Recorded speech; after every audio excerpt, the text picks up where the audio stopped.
एक बार फिर से आरएएस मेंस पैटर्न के अंदर आंसर राइटिंग प्रैक्टिस इंप्रूवमेंट के लिए कुछ क्वेश्चंस देखते हैं। टॉपिक रहेगा मध्यकालीन राजस्थान का इतिहास।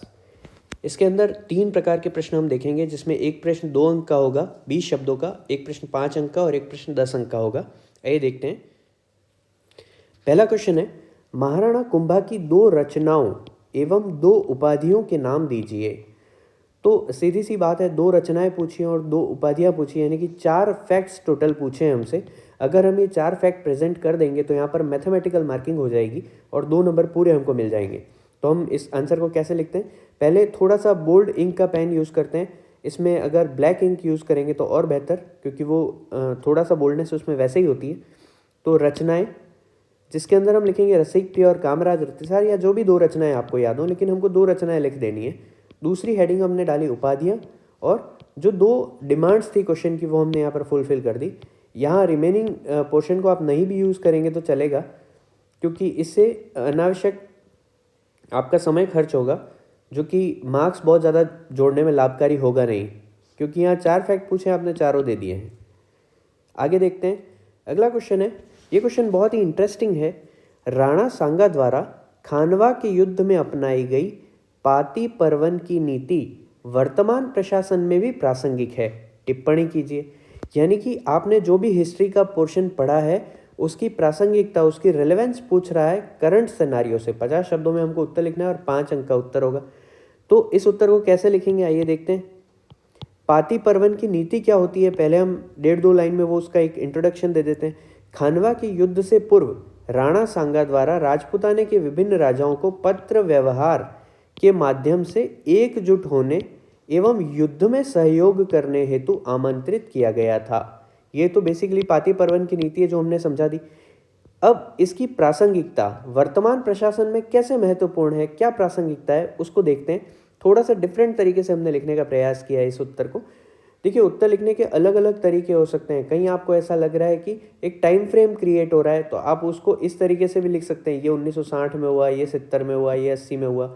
जैसे कि नए राज्यों के उदय की अगर बात की जाए तो आप अलग अलग ऐसा टाइम फ्रेम बना के शो कर सकते हो। कभी कभार कोई चीज़ ग्राफिकल पैटर्न में शो की जा सकती है, कभी कोई चीज़ जो है वो मैप बनाकर आप शो कर सकते हैं। तो यहाँ हमने एक ब्लॉक बना दिया सेंटर में, जिसमें लिख दिया प्रासंगिकता। अब प्रासंगिकता हम कैसे सिद्ध करना चाह रहे हैं, तो उसके लिए कुछ की पॉइंट्स, की वर्ड्स हम लिख रहे हैं यहाँ पे। जैसे समर्पण होगा पाती परवन से, पत्र व्यवहार से समन्वय पैदा होगा, एकजुटता पैदा होगी, उत्कृष्ट क्रियान्वयन होगा, जो भी कार्य हम कर रहे हैं उसका, कार्य का आवंटन ठीक तरीके से हो पाएगा, लक्ष्य निर्धारण ठीक तरीके से हो पाएगा, श्रेष्ठ प्रबंधन यहाँ पर हो पाएगा, और अंत में अभिप्रेरणात्मक पर्यवेक्षण भी हो पाएगा। इसी को हम शब्दों के रूप में भी लिखेंगे, क्योंकि कुछ स्पेस बच रहा है हमारे पास में।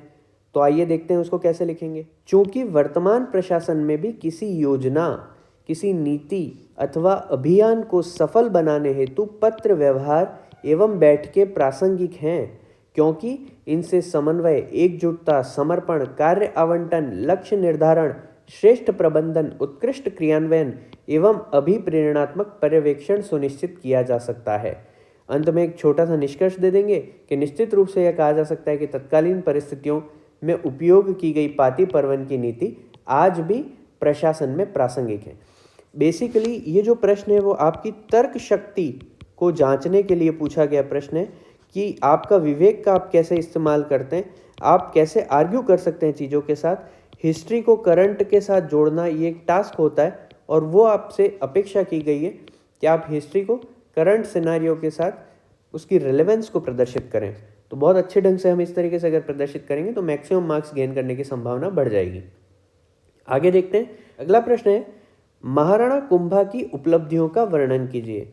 अब कहने को तो महाराणा कुंभा को अगर किसी ने डेप्थ में पढ़ा है तो वो तो 1000 उपलब्धियां लिख सकता है, लेकिन यहाँ पे हमको कोशिश करनी है, हमारे पास जो लिमिटेड स्पेस है, 100 शब्द में हमको उत्तर को कवर करना है, तो जो लिमिटेड स्पेस है उसके अंदर हमको ये कोशिश करनी है कि डायमेंशंस हमको बहुत ज़्यादा कवर करनी है, हमारी नॉलेज हमको वहाँ पर पुट करनी है, हमें शब्द सीमा का ध्यान रखना है,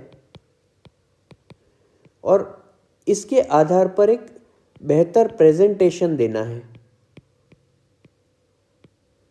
इन सब चीज़ों के माध्यम से जब हम उत्तर को लिखने का प्रयास करेंगे तो निश्चित ही हम इसमें अधिकतम अंक प्राप्त कर सकेंगे। कैसे लिखेंगे इस उत्तर को, आइए देखते हैं। महाराणा कुंभा के मेवाड़ शासनकाल, हमने यहाँ शासनकाल लिख दिया 1433 से 1468 के दौरान उनकी अनेक क्षेत्रों में विभिन्न उपलब्धियां रही। कैसे क्या रहा, तो पहला आयाम हम लिखते हैं युद्ध क्षेत्र में या राजनीतिक उपलब्धियां, जैसे चाचा और मेरा। आगे हम यहाँ पे बुलेट बना के लिखते चले जा रहे हैं क्योंकि हमको पता है कि हम अगर यहाँ वाक्य रचना करने लगेंगे तो बहुत ज़्यादा स्पेस हमारा खराब हो जाएगा। तो हमको स्पेस खराब नहीं करना है, बहुत विजडम के साथ हमको स्पेस का यूटिलाइज करना है, शब्दों को यूज़ करना है। तो चाचा और मेरा का दमन जो कि मोकल के हत्यारे थे, रणमल के मेवाड़ में हस्तक्षेप का दमन, आवल बावल की संधि जो कि 1453 में हुई, मारवाड़ संबंधों को सुधारने में कारगर रही। 1437 में सारंगपुर का युद्ध हुआ जिससे मालवा विजय हुई। 1457 में बदनौर का युद्ध हुआ। ये सारी युद्ध क्षेत्र की या राजनीतिक उपलब्धियां कही जा सकती हैं। दूसरा आयाम हम ले रहे हैं स्थापत्य के क्षेत्र में, दुर्ग निर्माण। 84 में से 32 दुर्ग कुंभा ने बनवाए थे। उदाहरण के रूप में कुछ दुर्गों के हमने नाम लिख दिए। आगे देखते हैं, बासंती दुर्ग, प्रशस्ति निर्माण, कीर्ति स्तंभ का निर्माण जो करवाया, जलाशय के निर्माण, मंदिरों के निर्माण। तो इस प्रकार से हम ये दूसरा आयाम ले पाए। तीसरा, साहित्य के क्षेत्र में, साहित्य में भी कुंभा की उपलब्धियां थी। विभिन्न पुस्तकें लिखी उन्होंने। उदाहरण के रूप में कुछ नाम हमने यहाँ पर दे दिए हैं। विभिन्न साहित्यकारों को भी संरक्षण दिया, जैसे मंडन, कान्यव्यास, उनके नाम भी हमने लिख दिए। कला के क्षेत्र में स्वयं खुद वो संगीतज्ञ थे, वीणा वादन करते थे। पुत्री को भी उन्होंने संगीत की शिक्षा प्रदान करवाई, वागीश्वरी की उपाधि मिली उनको। अगला आयाम है धर्म के क्षेत्र में। कुंभा ने हिंदू होते हुए भी जैन मंदिरों का, जैन कीर्ति स्तंभ का निर्माण करवाया। ये निर्माण की अनुमति तो दी ही दी, साथ में निर्माण के उपरांत संरक्षण भी प्रदान किया। तो इससे कुंभा की धर्म सहिष्णु प्रवृत्ति की हमको जानकारी मिलती है।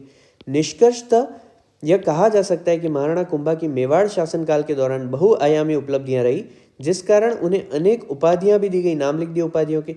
इनका स्थापत्य, रण कौशल, कला प्रेम एवं सहिष्णुता सदैव स्मृत रहेगी।